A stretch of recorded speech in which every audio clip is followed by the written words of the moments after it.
এমা জীবনে প্রথমবার উঠেছে এই বিশাল লোহার টাওয়ারে, কিন্তু হঠাৎ টাওয়ারের সিঁড়ির একটা স্ক্রু খুলে পড়ে যায় আর তাতে নিয়ন্ত্রণ হারিয়ে এমা একেবারে পেছনে হেলে পড়ে এবং দ্রুত নিচে পড়ে যেতে থাকে। লিলি এমার বন্ধু, একটু হলেই দড়ির টানে নিচে পড়ে যেত। ভাগ্য ভালো, সে একটা লোহার খুঁটি ধরে ফেলে আর শক্ত করে ধরে রাখে দড়িটা। এমা তখন আকাশে ঝুলে থাকে। এই অবস্থায় তার পকেট থেকে তার মোবাইল ফোন নিচে গিয়ে পড়ে। কিন্তু এই টাওয়ার আসলে কত উঁচু জানেন?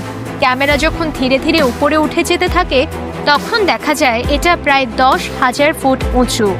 লিলি তখন নিজের শেষ শক্তি দিয়ে দড়ি ধরে টানতে থাকে। এই উচ্চতা থেকে যদি পড়ে যায় তাহলে চূর্ণ বিচূর্ণ হয়ে যাবে।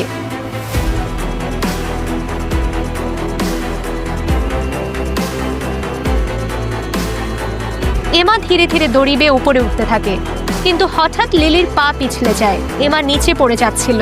ভাগ্য ভালো, লিলি আবারও সময় মতো দড়ি ধরে ফেলতে পারে। অনেক কষ্ট করে এমা অবশেষে সিঁড়ির জায়গায় পৌঁছে যায় আর শেষে টাওয়ারের মাথায় উঠে পড়ে।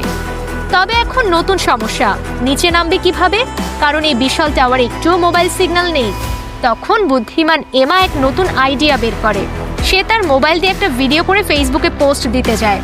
তবে সিগন্যালের জন্য মোবাইলটা নিচে ফেলার পরিকল্পনা করে। এমা মোবাইলটা একটা অন্তর্বাসে ঢুকিয়ে জামার মোজা দিয়ে মোড়ানো একটা প্যাক বানায়। তারপর মোবাইলটা নিচে ফেলে দেয়। কয়েক মিনিট পর মোবাইলটা নিচে গিয়ে পড়ে, কিন্তু এত জোরে পড়ে যে একেবারে ভেঙে চুরমার হয়ে যায়। তাই তারা চালু করে একটা ড্রোন, কিন্তু ড্রোন 2 থেকে 3 মিটার যেতেই চার্জ শেষ হয়ে যায় আর ফিরে আসে অটো রিটার্ন মোডে।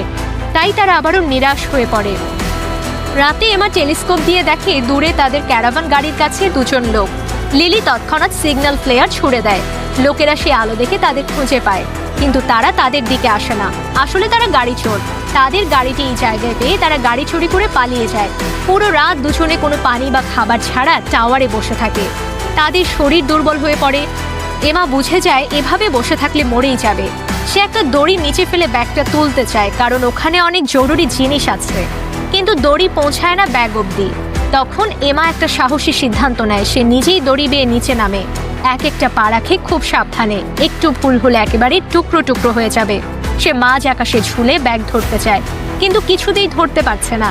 শেষে এমা নিজের সেফটি বেল্ট খুলে ফেলে এক হাতে দড়ি ধরে, আরেক হাতে ব্যাগ ধরতে যায়। অনেক চেষ্টার পরও যখন ব্যাগ পাচ্ছে না, তখন সে নিচের পা দিয়ে লাথি মেরে নিজের শরীরকে ধাক্কা দেয় আর সেই গতি ব্যবহার করে ব্যাগের উপর লাফিয়ে পড়ে। ব্যাগ সে পেয়ে যায়, তবে এখন উপরে ওঠার পথ নেই।